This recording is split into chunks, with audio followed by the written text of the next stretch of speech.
So we start with next question, question number 13. The resistance of a wire is the resistance of a wire at 20 degrees Celsius is 20 ohm and at 500 degrees Celsius is 60 ohm. तो दो temperature की value है, दो resistance की value है 20 ohm at 20 degree, 60 ohm at 500 degree. At which temperature resistance will be 25 ohm, right? तो हमको already एक फॉर्मूला पता है जो हमने कल देखा था. If you remember, resistance at higher temperature T equal to resistance at 0 degree 1 plus alpha T. अब हमारे पास इन टोटल तीन रेजिस्टेंस की वैल्यू है R1, R2 एंड R3 और दो टेम्परेचर है T1 एंड T2 और T3 फाइंड करना है आपको. हमको अल्फा दिया नहीं है तो हम क्या करेंगे, जो पहले दो इंफॉर्मेशन है 20 ohm at 20 degree and 60 ohm at 500 degree, यहाँ से हम फाइंड कर लेंगे अल्फा. कैसे? तो R1 will be equal to R0 1 plus alpha T1 and R2 will be equal to R0 1 plus alpha T2. फिर हम इन दोनों को डिवाइड कर देंगे. तो R2 by R1 equal to R0 1 plus alpha T2 upon R0 1 plus alpha T1. Cancel and cancel. R2 की value कितनी थी? 60. R1 की वैल्यू कितनी है? 20. 1 प्लस अल्फा T2, T2 कितना है? 500. 1 प्लस अल्फा T1 कितना है? 20. तो 520. करेक्ट. 1 एंड 3 क्रॉस मल्टीप्लाई कर लो. 3 plus 60 alpha equal to 1 plus 500 alpha. तो 3 माइनस 1 मतलब 2. 500 अल्फा माइनस 60 अल्फा मतलब 440. तो यह आ जाएगा आपके पास 2 upon 440 equal to alpha 1 and 220 का. तो आपको अल्फा मिल गया 1 अपॉन 220 पर डिग्री सेल्सियस. क्योंकि टेम्परेचर हमने यहाँ पे 520 लिखा है, वो किसमें था? डिग्री सेल्सियस में. तो अल्फा क्या आया? पर डिग्री सेल्सियस. तो अल्फा की वैल्यू मिल गई. हमें क्या फाइंड करना था? T3. हमको पूछा है कि रेजिस्टेंस 25 ओम मतलब R3 25 ओम ये कितने टेम्परेचर पे होगा? तो क्या लिखोगे? R0 1 plus alpha T3. अब R0 तो पता नहीं, तो एक काम करेंगे, वापस से R3 को R1 या R2 से डिवाइड कर लेंगे. You can take any one, but remember temperature T1 क्या था? 20. तो नंबर छोटा है मतलब कैलकुलेशन कम होंगे. तो किससे डिवाइड करोगे? R1 से. तो R3 बाय R1 जब आप करोगे तो R0 विल कैंसल आउट. तो R0 will cancel out. Cancel cancel. R3 की वैल्यू कितनी है? 25. R1 कितना है? 20. 1 प्लस T3 फाइंड करना है तो अल्फा T3 1 प्लस T1 कितना था? 20. तो 20 alpha 20 alpha 4 and 5 cross multiply 5 plus 100 alpha 5 plus 100 alpha cross multiply 4 plus 4 alpha T3. तो 5 माइनस 4 इज 1. करेक्ट. तो 1 plus 100 alpha equal to 4 alpha T3. Divide कर लो. Right. You can divide this. तो divide करोगे तो 1 upon 4 alpha plus 100 alpha upon 4 alpha equal to T3. Cancel and cancel. 1 and 25 1 upon 4 alpha. लेकिन alpha क्या था? 1 upon 220 मतलब ऊपर क्या जाएगा? 1 एंड 55 और ये कितना है? 25. 55 प्लस 25 कितना होता है? 80. तो T3 कितना आ गया? 80 degree Celsius. 80 degree Celsius. Option number B.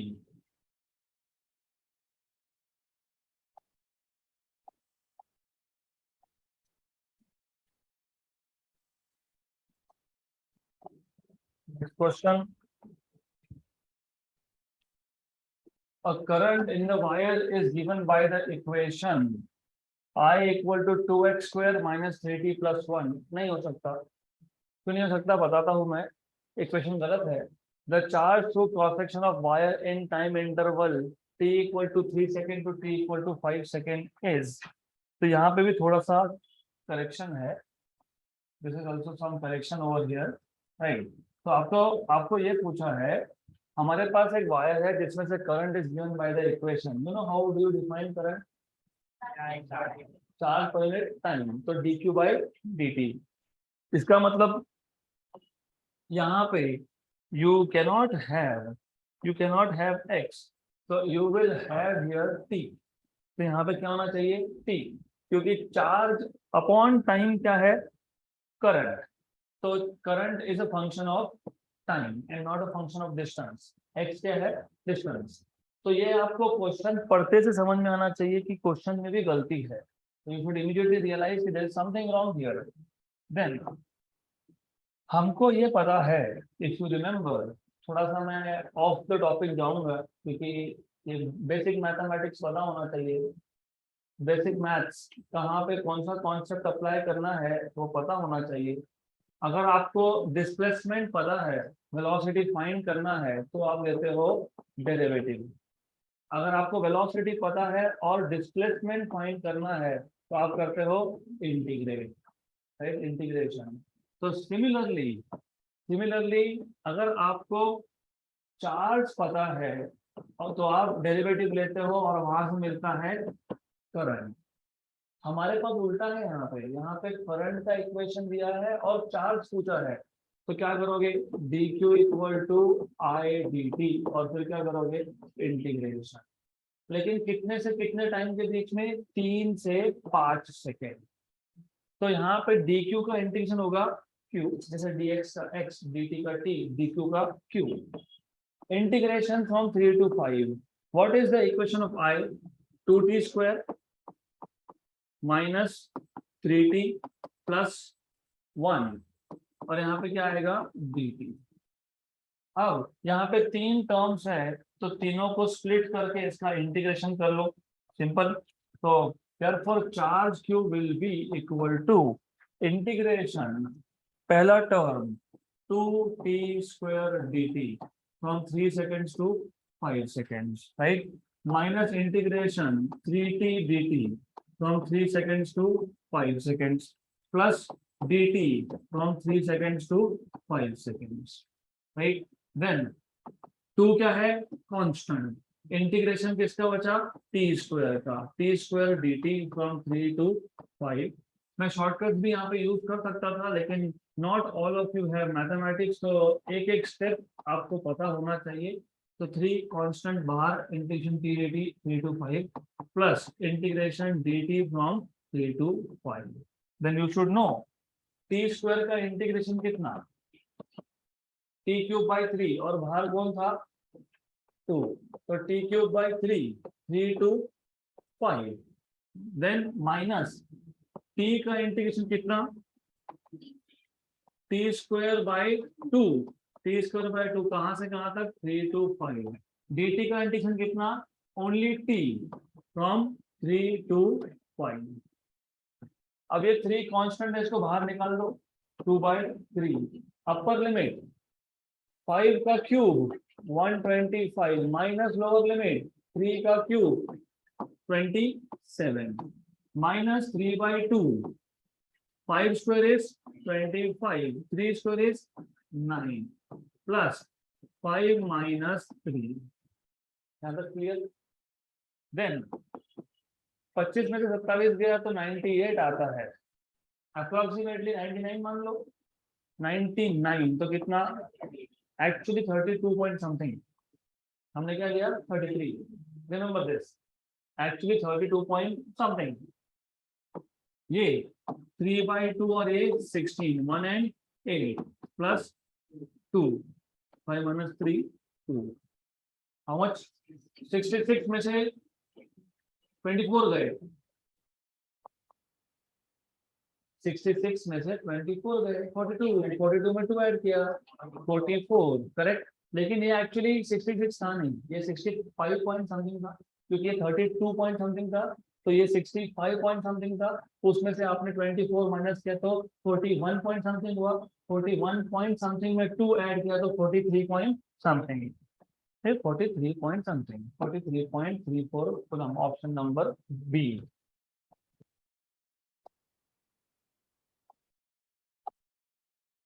Next question, a cylindrical rod is reformed. What do you mean by reformation? Cylindrical rod is reformed. Reform मतलब उसका shape change करना, is reformed to half of its original length. मतलब final length is half of initial. L2 is L1 by 2. Keeping volume constant. तो volume में हमने कोई change नहीं किया, volume same है. If its resistance before the change was, तो change करने से पहले इसका जो क्या रेजिस्टेंस कितना था, R.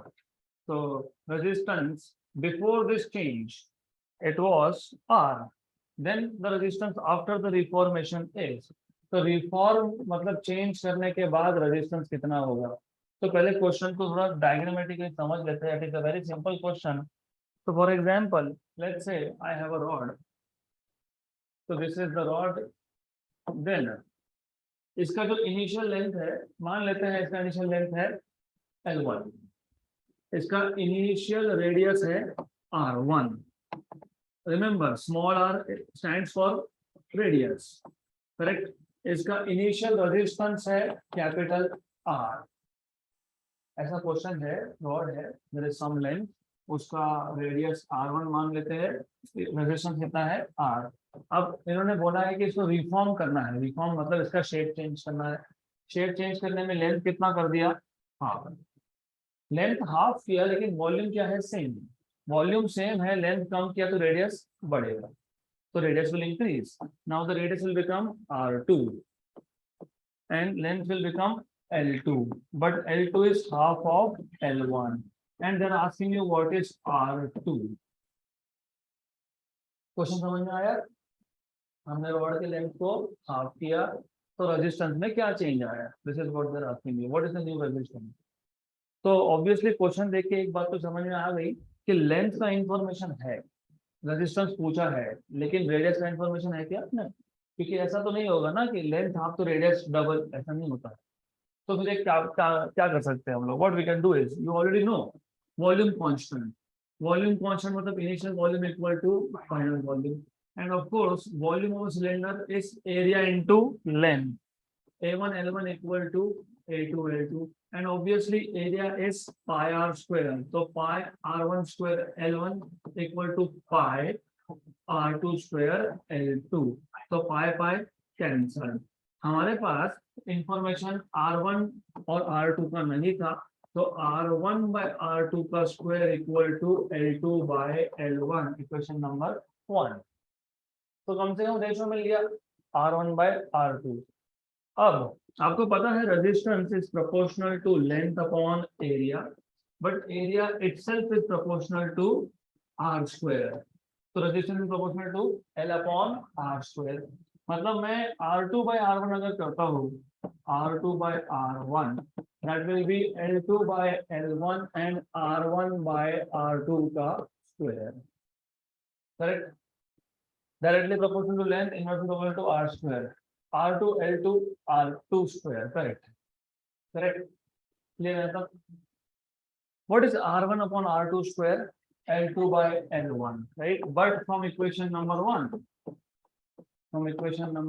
हमारे पास R1 upon R2 का square है L2 by L1, therefore capital R2 upon capital R1 equal to L2 by L1, और ये भी L2 by L1, तो L2 by L1 का स्क्वायर, तो R2 equal to L2 by L1 का square into R1, but L2 by L1 is 1 by 2, look L2 is L1 by 2, तो L2 by L1 is 1 by 2 का square, R1 था R, तो R by 4, तो R2 is R by 4, option number B, R by 4।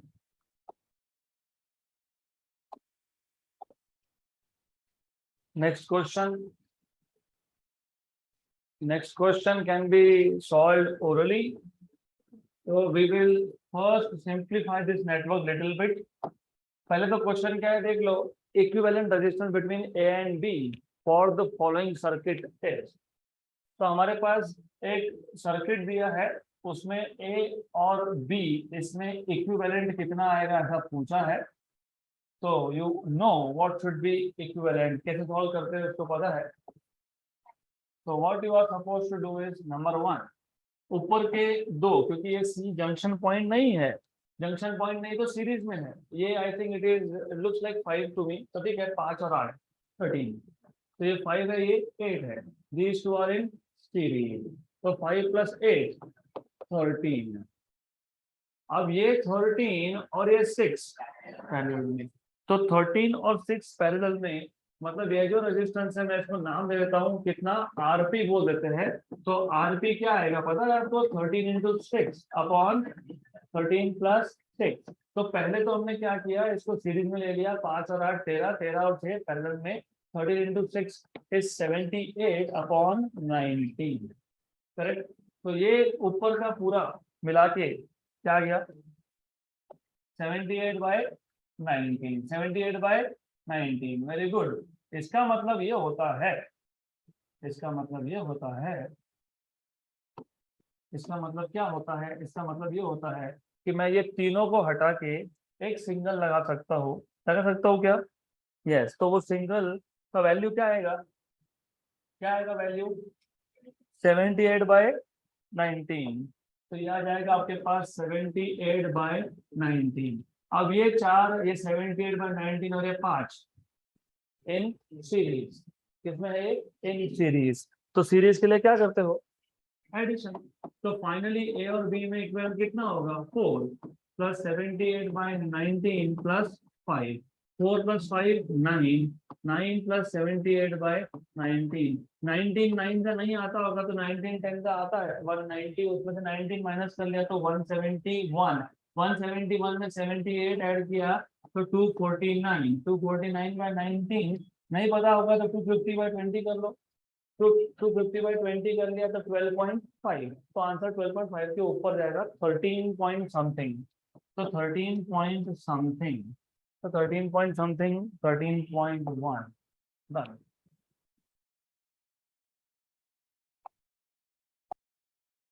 Next question,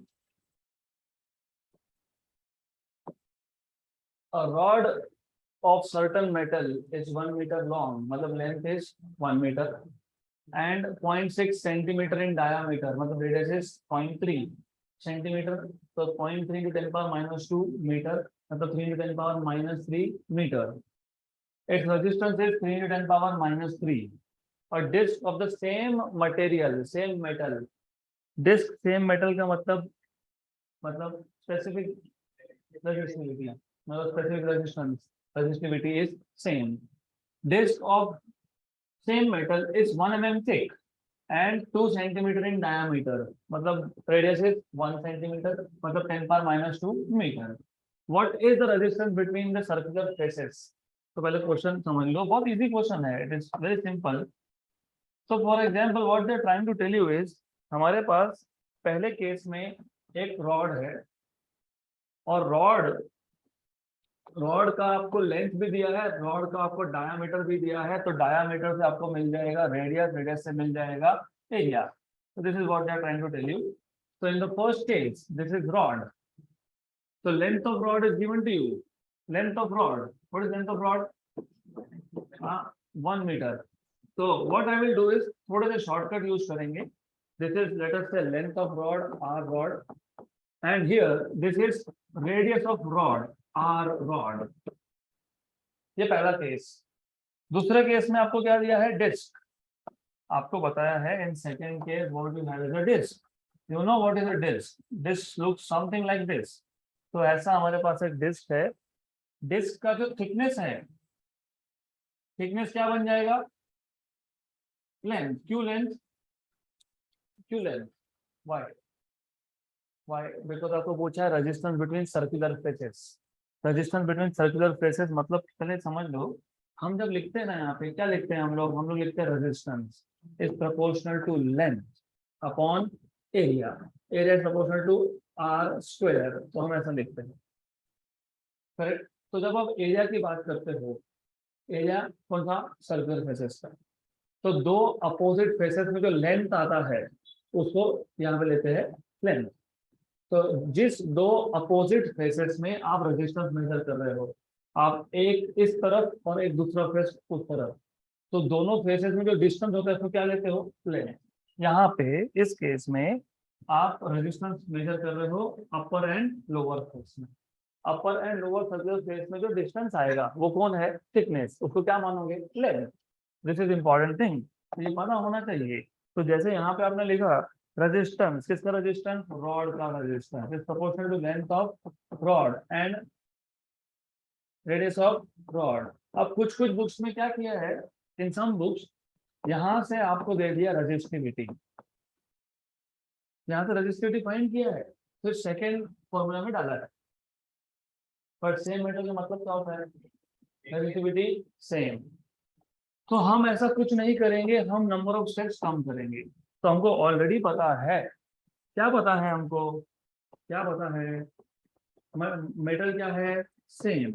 जब metal same अगर होगा तो resistivity क्या होगा, सेम। तो फिर हम डायरेक्टली ऐसा फॉर्मूला यूज करेंगे, resistance of disc proportional to length of disc upon radius of disc का स्क्वायर। फिर इन दोनों को कर देंगे डिवाइड। तो resistance of disc upon resistance of rod equal to directly proportional to length of disc upon length of rod, inversely proportional to square of radius. So radius of rod upon radius of disc का square. Length of disc मतलब thickness of disc कितना दिया है, 1 mm। 1 mm मतलब 10 power -3। Length of rod था 1 metre. Radius of rod, radius of rod 0.6 ये diameter है, 0.6/2 मतलब 0.3 सेंटीमीटर। चलेगा, क्यों चलेगा, क्योंकि दूसरा भी सेंटीमीटर में ही है। What is diameter of disc, 2 centimetre. What is radius of disc, 1। तो यहाँ पे क्या लिखोगे, 1। Automatically centimetre centimetre cancel out. तो आपको मिल गया resistance of disc equal to 10 power -3। 0.3 मतलब 3 × 10 पावर -1 उसका स्क्वायर, 9 इंटू 10 पावर -2। और यहाँ पे जो रेजिस्टेंस ऑफ रॉड था वो यहाँ पे जाके क्या होगा, मल्टीप्लाई होगा।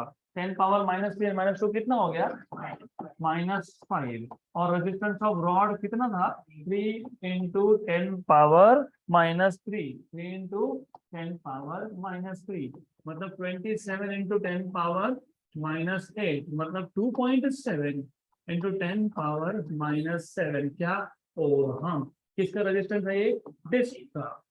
तो 2.7 × 10 power -7 option number.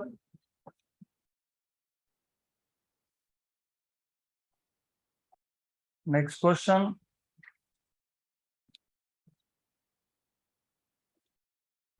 This is something really odd, तो इसको मैं छोड़ देता हूँ फिलहाल, क्योंकि सीक्वेंस में गलत हो गया ये। 17 के बाद 18 आना चाहिए, तो 18 लेते हैं। ओके, तो जो रह गया वो बाद में देख लेंगे। Length of a hollow tube, hollow tube मतलब what is hollow tube, empty from inside, हमारी भाषा में बोलते हैं पोकल, राइट। तो इट इज हॉलो, हॉलो मतलब all the material is only at the circumference. Length of hollow tube is 5 meter. Its outer diameter is 10 centimeter and thickness of its wall is 5 mm. Its resistivity of material of tube, if resistivity of material of tube is 1.7 × 10⁻⁸ ohm meter, then the resistance of the tube will be, simple question है, पहले question समझ लो। Question is extremely simple. हमारे पास एक hollow tube है, आपको पता है हॉलो ट्यूब मतलब सिलेंड्रिकल शेप होता है। तो सिलेंड्रिकल शेप का क्रॉस सेक्शनल एरिया होता है सर्कुलर। तो ये आ गया cross sectional area, this is circular cross sectional area, imagine, right. So this is how it is, good. And since the tube is hollow, so since the tube is hollow you have something like this।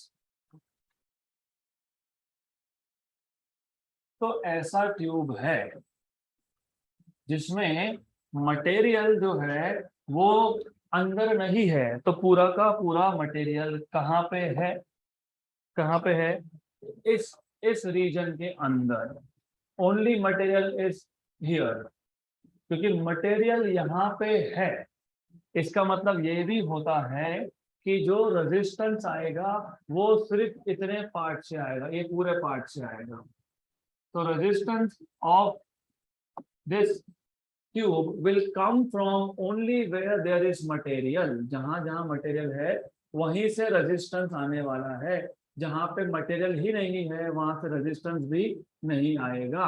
तो अगर इतना समझा है तो बहुत easy हो जाएगा question आपके लिए, इफ यू अंडरस्टूड दिस। तो ऑब्वियसली यू मस्ट नो कि यहाँ पे आप दो रेडियस है, एक है आउटर रेडियस, एक है इनर रेडियस। आउटर रेडियस मतलब यहाँ से यहाँ तक का डिस्टेंस। तो ये आउटर रेडियस हमको दिया है, कितना दिया है, बोला है कितना, बोला है 10 सेंटीमीटर, बोला है ना 10 centimetre. Length of the hollow tube is 5 metre, its outer diameter is 10, तो रेडियस इज 5। तो radius, outer radius R O कितना आ गया 5। उसके बाद आपको थिकनेस बता दिया, थिकनेस कितना दिया है 5 mm, 5 mm मतलब 0.5 सेंटीमीटर। तो ये थिकनेस कितना है 0.5। अब अगर ये 0.5 है, if this is 0.5 centimeter, so obviously you will definitely understand the inner radius will be 4.5 centimeter, right? तो आउटर और इनर दोनों में लिया। तो हमको अगर क्या फाइंड करना है, resistance. What is resistance, rho L by A. Rho कितना है, रो, एक काम करता हूं मैं अगली स्टेप में लिखता हूँ एल बाई ए। अब नॉर्मली एरिया क्या लिखते हो, पाई आर स्क्वायर, पर यहाँ पे ऐसा नहीं चलेगा, यहाँ पे बोलोगे outer area minus inner area, क्योंकि अंदर तो हॉलो है, वहां तो मटेरियल नहीं है। तो resistance R will be rho L by outer, outer area pi R outer square minus pi R inner square. This will be rho L pi taken out common R outer minus R inner square. So now you are ready with the formula. Good. तो CET में भी expect करना ऐसे question आ सकते हैं, definitely आ सकते हैं। What is rho? कितना है रो, 1.7 into 10 raised to minus 8. What is length? 5 metre का, 5 मीटर का, 5 मीटर अपॉन आउटर रेडियस कितना है 5, 5 का स्क्वायर कितना 25, मुझे पता है सेंटीमीटर में है, सेंटीमीटर का मीटर में कन्वर्जन 10 पावर माइनस 2, उसका भी स्क्वायर, क्योंकि तो मैं पहले से 10 पावर मान लेता हूँ, ओके। नहीं तो फिर पीछे से बोलता है मीटर सेंटीमीटर मीटर, ठीक है। एनीवेज व्हाट इज 4.5 का स्क्वायर 20.25, करेक्ट, क्योंकि ऑफ कोर्स यू नो 45 का स्क्वायर कैसे करते हो, 5 का स्क्वायर 25, 4 का अगला नंबर 5, 4 into 5 20, 20 25, तो 20 25। गुड, देन 20.25 आ गया, इसको सॉल्व कर लेंगे। Then 1.7 1 upon pi, if you remember 0.318, 0.314 भी लिख सकते हो। ये 10 पावर माइनस 1 और नीचे माइनस 4, तो 10 पावर माइनस 4 इंटू 5 इंटू 5, 25 में से 20.25 गया तो 4.75, करेक्ट। देन अगर टेबल पता होगा तो हो जाएगा, तो 25 का टेबल पता है, 25 का व्हाट इज 25 इंटू 19, 475, राइट। तो 0.25 into 19, 0.25 into 20, correct, good.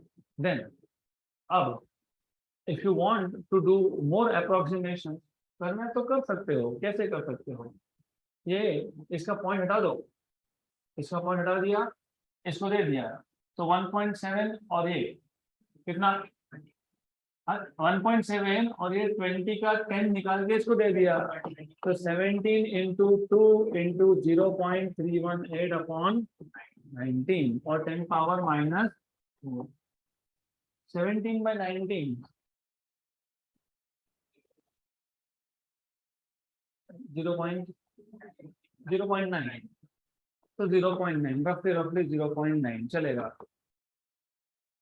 1.8 into 0.318 into 10⁻²।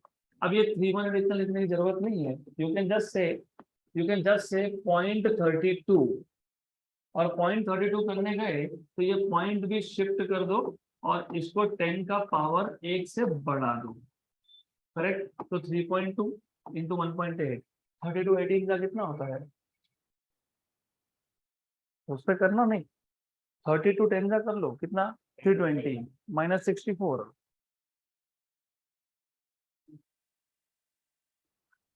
256 correct, correct, yes.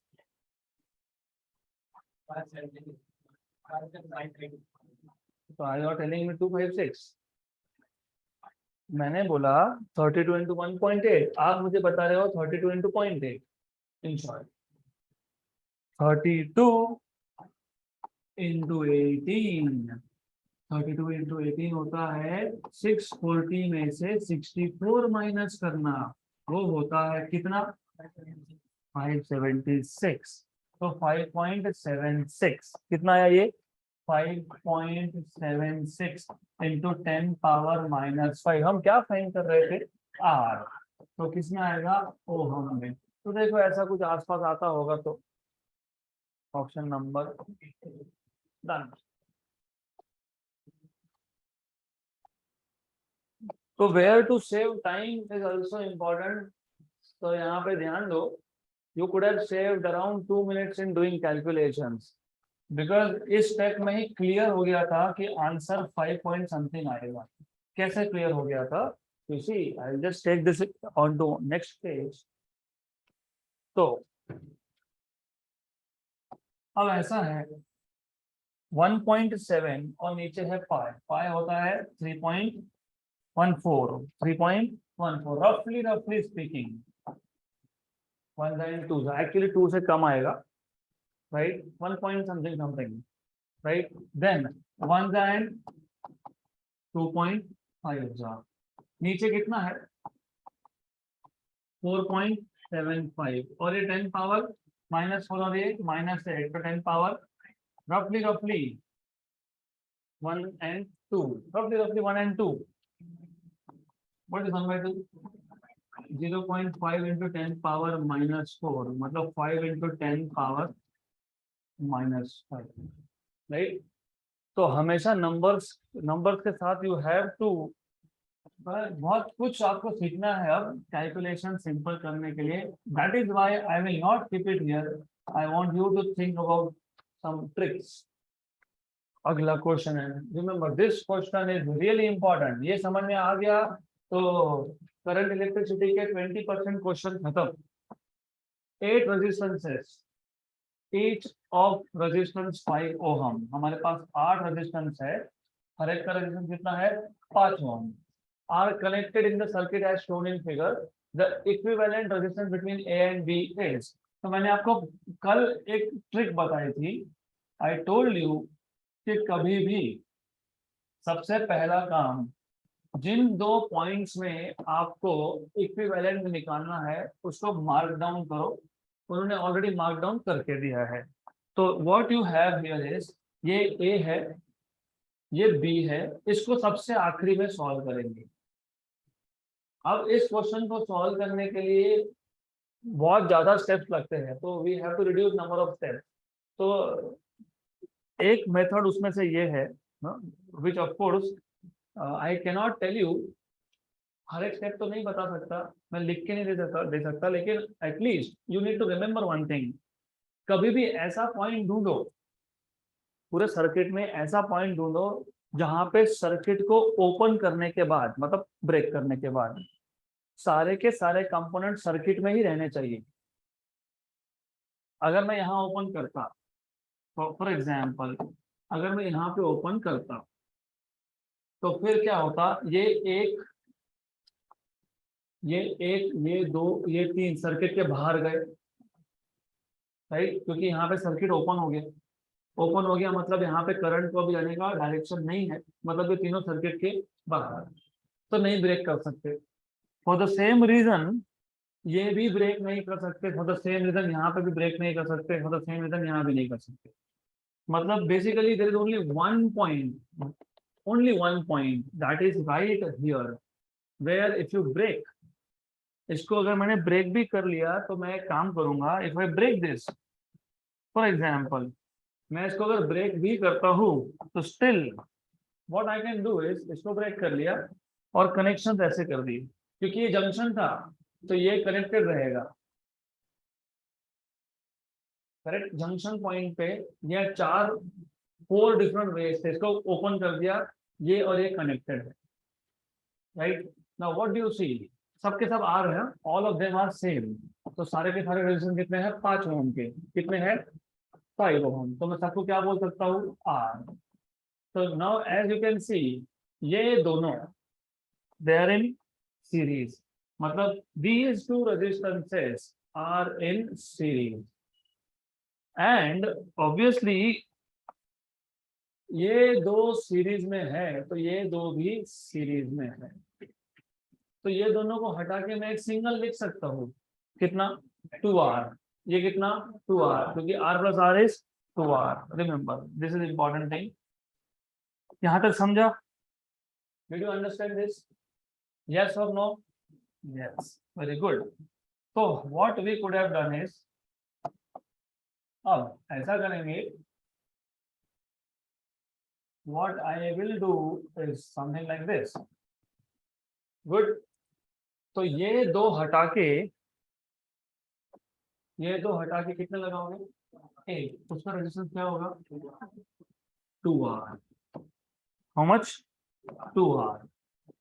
Similarly यहाँ पे भी हाउ मच 2R। करेक्ट, हमको इक्विवेलेंट फाइंड करना है बिटवीन ए एंड बी। ये 2R और ये R पैरेलल, तो इन दोनों का parallel combination 2R into R upon 2R plus R, मतलब 2R फिर अपॉन 3R, मतलब 2R by 3। कितना आ गया 2R by 3। इसका मतलब नेक्स्ट स्टेप में, in the next step what I can do is, अगले स्टेप में what we can do is this, ये सारे के सारे अब भूल जाओ, सिर्फ यहाँ आपके पास क्या रहेगा, what you will have here is, good, ये 2R और ये R क्या बन गया, कितना बन गया 2R by 3, तो इसको मैं बोल दूंगा 2R by 3। गुड, अगर वो 2R by 3 है तो इसका तो काम यहाँ से खत्म, क्योंकि हमने ये पूरा का पूरा सॉल्व कर लिया, तो कम से कम अभी इनका कोई काम नहीं है। देन ये कितना था R, ये कितना है R, और इसमें कितना है 2R, और ये कितना है R, ये तीनों किसमें है सीरीज में। R प्लस 2R by 3 कितना होता है, कितना 8R by 3, R plus R 2R plus 2R by 3 is 8R by 3, ये आ गया आपके पास 8R by 3।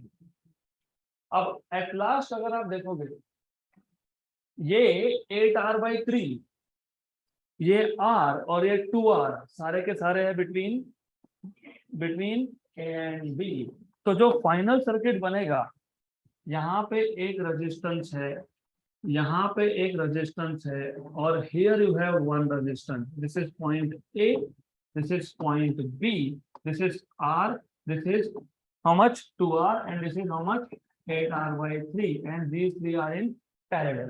तो अगर ये पैरेलल में है तो फिर आपको पता है equivalent RAB 1 by R plus second कौन था 2R प्लस तीसरा कौन था 8R by 3, 8R by 3 तो by 3 गया ऊपर, इसमें से कॉमन निकाल लो R, 1 plus 1 by 2 is 3 by 2, plus 3/8, तो ये आ जाएगा आपके पास 3/2 प्लस 3/8। इसमें से भी 3/2 निकाल लो बाहर, डायरेक्टली क्रॉस मल्टीप्लाई करोगे तो ठीक है, डजंट मैटर, क्योंकि एक काम करो, यहाँ 8 है ना, यहाँ मल्टीप्लाई डिवाइड बाय 4 करोगे, तो 4 3 12 अपॉन 8, करेक्ट, प्लस 3/8, तो 15/8, तो 1 अपॉन RAB इक्वल टू, हाँ वो R भी है, आई नो, यहाँ पे R भी आएगा, डजंट मैटर, ये कितना है 15/8 और नीचे है R, तो what is RAB? 8/15 into R. What is the value of R? 5. Correct? 1 and 3. So 8/3. 8/3 ohm. 8/3 ohm. Option number 8.